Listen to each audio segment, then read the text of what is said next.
Hey folks, in my last video you may have noticed school buses seem to be out and about, and they had kids on them, so apparently the kids have gone back to school. It's my understanding that half of them went back this week, and next week the other half are going back. I kind of remember in September when they went back after summer, they were alternating days. Half the kids were one day, and next day the other. That doesn't make sense to me, but either way, they're heading back. So apparently our lockdown is being eased up. Today I'm announcing the declaration of emergency will not be extended past February 9th. We're maintaining shutdown measures in the majority of the public health regions in Ontario for a short time, but we will look to gradually and safely transition all regions to a revised and stronger COVID-19 response framework. Under the revised framework, we'll be allowing non-essential retail businesses to reopen with stronger restrictions, including capacity limits, even in the gray lockdown zones. And let me be clear, if we see the numbers spike again, we're prepared to take further action as necessary, because nothing is more important than protecting our people right now. So please, we need to keep bending the curve, and we need to stay home as much as possible. Let's keep small businesses open. Let's keep the kids in school, and let's protect our most vulnerable. So, how long do you think it'll last? Before you answer. Today, we are in a transition from one pandemic to another. A transition to a new pandemic. It was inevitable the variants of concern would emerge in Toronto. The UK variant, B.1.1.7, is confirmed. Screening indicates the South African variant, B.1.351, and the Brazilian variant, P.1, are here too. If, as expected, variants of concern become the dominant strain in Toronto, there is an even greater likelihood of case counts increasing, given increased transmissibility is proven by science to be true. Recall that at Thanksgiving and Christmas last year, we saw corresponding rises in case counts afterwards. Illness, strain on the healthcare system, strain on healthcare workers, strain on the economy. So again, I'll ask, how long do you think it'll last? Both of those videos were on the news the same day, the very same day. So I guess we'll have to see what happens. So my Amazon orders at the post office today, which means my mask will be there. And I'll show you that when I get back. Not quite as cold today. It's still chilly, -9. But if you look down at the bottom there, Canada set to endure the most widespread cold this century. Oh goody! So, there's some seriously cold temperatures out there, but I'm going to talk about that when I get back. Right now I just want to get out, get my stuff done, and come back. And I still can't use my Timmy's app on my phone.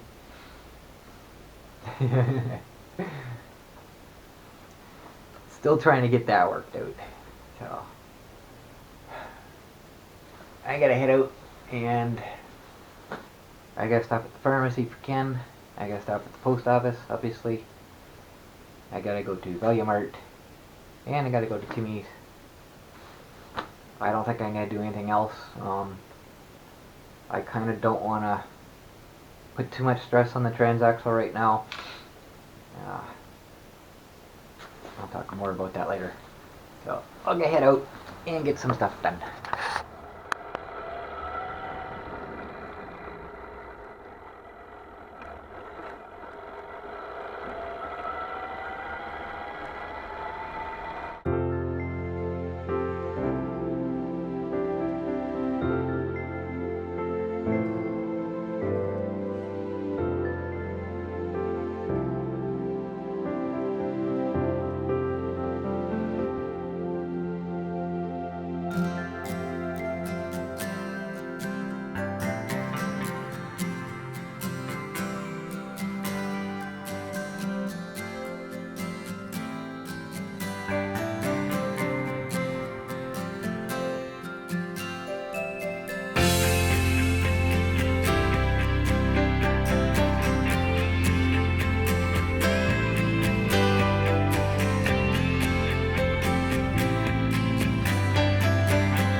There's my new mask.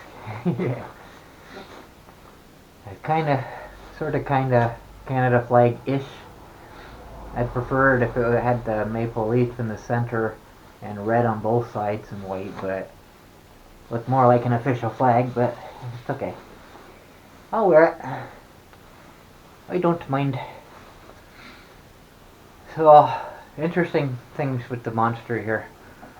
My mirror is loosened up on me again, so I gotta tighten that up. Get the wrench out and tighten that. And the strobe light's still on, but it's off. So, of all the patterns it can be on, that's not the one that I said. It has to be on, not flashing. Not on at all. I don't know what to do about that. So as far as the transaxle goes, I'm getting really worried. It's still making that noise. It's not as loud as it was, but it sounds worse. I don't know how to really explain it. I don't know if you can hear it in the video or not, but it's still making the noise. It's making a different type of that noise.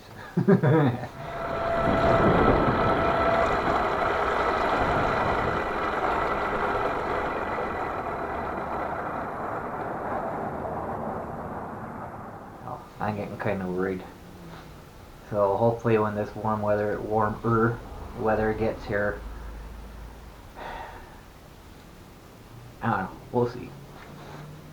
But for now, it's still cold, gonna be cold for a while, and maybe wearing this will help me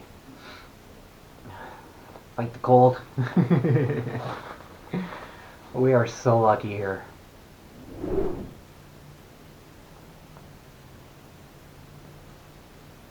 All that seriously cold air, it's all to the north, to the west, and to the south of us. We're right on the edge of it. And as it moves around, it's going to extend all the way down into Mexico.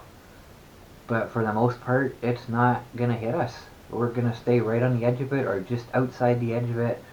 Only this weekend it looks like that it's actually going to go over us. So we're getting spared all the way through this. So I guess I've done something right. Maybe somebody around me did something right, but we're getting spared from this deep freeze. So I'm so happy about that.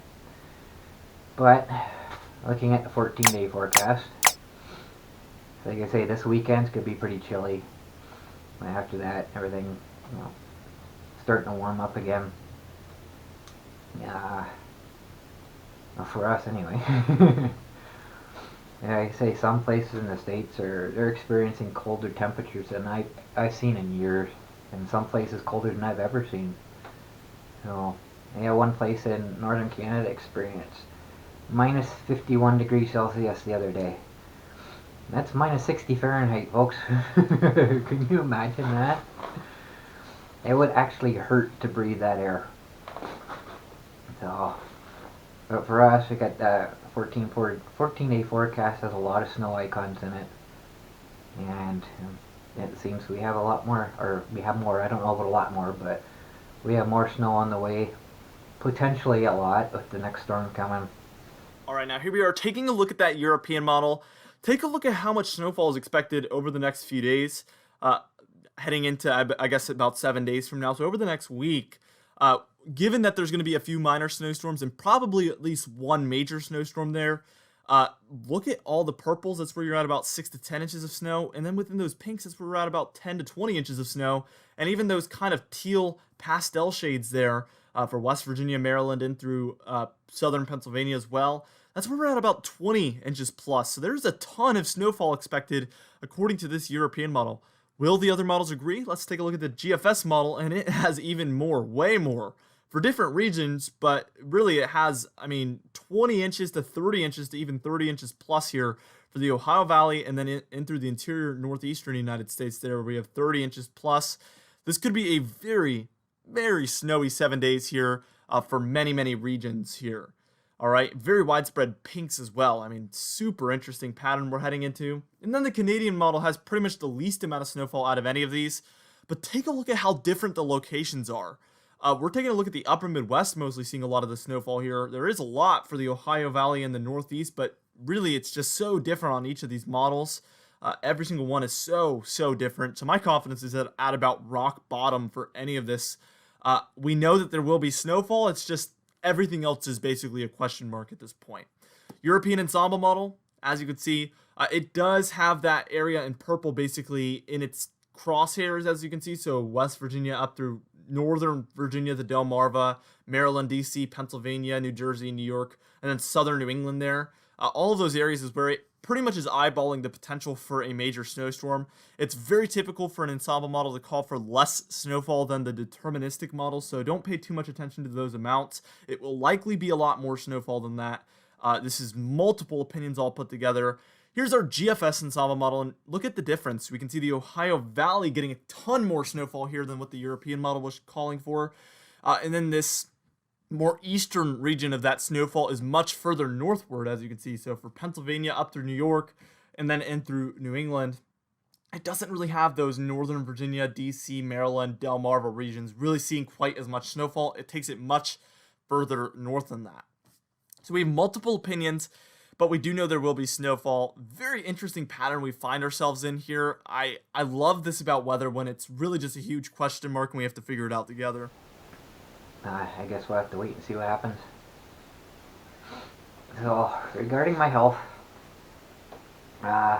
things seem to be getting worse. I'm uncomfortable all the time now. And I'm dealing with it. But it's kind of making working on videos really difficult for me now. There's one thing I've been working on for the last few days. And I'm ready to present it to you guys now. So it lifted my spirits making it, so hopefully it'll lift yours watching it. I gathered together many of the interesting and humorous things that I've captured images of over the years. Put them together in a logical order and kind of made a story out of it. A humorous story. I'll explain it more when I get it, but I'm sure you'll enjoy it, so make sure you don't miss my next video.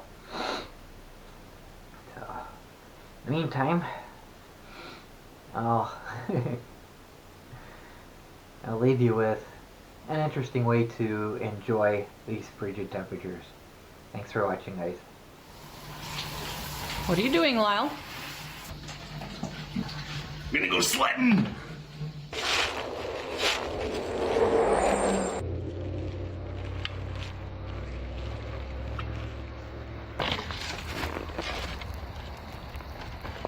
Seems good.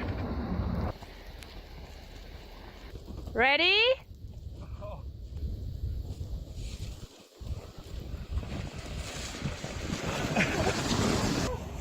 boy.